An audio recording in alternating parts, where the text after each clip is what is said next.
On the week that the Palestinian Authority is going to the United Nations to seek its statehood bid, the delegation to Ireland organised a special Palestinian Day in Liberty Hall. Well, it is a venture, a joint venture between the Palestinian mission, or the Mission of Palestine in Dublin, SIPTU and Sadaka, to try to create a joint Irish Palestinian Cultural Day. So we have started 1 o'clock this afternoon with a lot of Palestinian stuff to display, handicrafts, embroideries, and we have displayed the Palestinian cuisine. A lot of food was here for our friends, the Irish people, to taste our food. We will have a Palestinian folklore, or dabke. The performer will be a student from the Palestine school in Dublin. Those children have successfully nurtured our culture in exile. And we are hoping to have with us this afternoon Tommy Sands.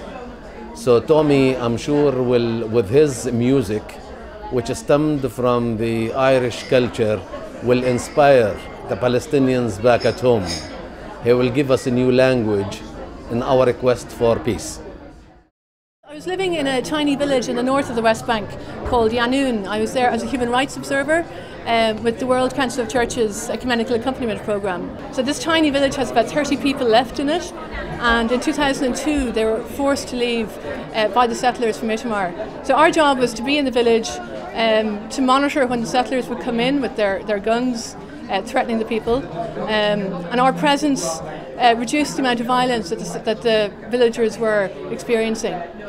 And also our job was to advocate for an end to the occupation and for a just peace for Palestine and Israel. Well, in the time I was there, from February until July, I probably witnessed 20 or 30 different violent settler attacks, almost on a weekly basis. So what would normally happen is that a village which is quite close to an illegal settlement, which is a colony which is in the West Bank, illegal under international law, and some of those settlers in those colonies, they want the land, and one of the ways they do that is by attacking the villagers in their villages to try and make them leave. So what we experience is farmers would have their olive trees dug up or burnt by the settlers, and there would be attacks at night. Settlers would come in armed with guns, shooting at the villages. And one of the shocking things for me was, time and time again, was seeing the Israeli army accompanying the settlers as they did these attacks. So quite often we would get a call in the middle of the night or early in the morning, or especially on a Saturday, and we would go and see what was happening and photograph, make videos, and the settlers would normally slowly leave after they'd attacked some farmers, and then the Israeli army would arrive and would disperse the Palestinian crowd using tear gas, rubber bullets. So this is a pattern we saw again and again, and that very, very close collusion and close working relationship between the settlers who are there illegally and the Israeli army that is really just protecting the settlers. So quite shocking and horrendous, and something that we really don't hear about on the news here. In most cases, I suppose, using guns, using M16, using live ammunition, but there was, I think, about maybe 3 or 4 deaths during the time that I was there. So, I mean, we heard of people, we saw people who'd been shot a number of times but hadn't died, or farmers beaten in their fields and left to die but had survived and were recovering in hospital.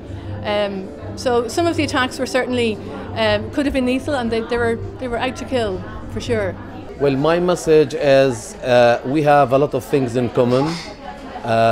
Some of us, the Palestinians, at some stage said that we are one nation speaking two languages. You cannot imagine what sort of things in common we have with the Irish people. It's not only the extended family, it is also the black tan we have in common with the Irish.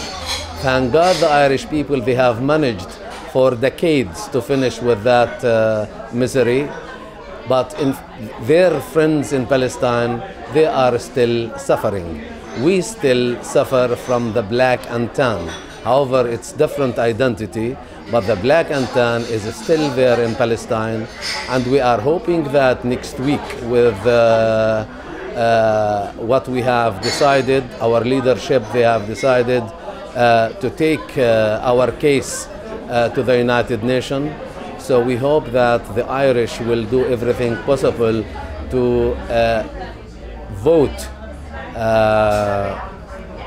with their friends, the Palestinians, and when they vote, just to remember what they have been through and what it means to end the occupation and what it means also for a nation to finally have its right for self-determination. When Palestine becomes a sovereign, independent state, then we will have everything at equal levels between Ireland and Palestine. Then in that case, we don't only twin the culture, we twin the countries, because we love Ireland and we love the Irish people, and we hope that we will stay friends forever.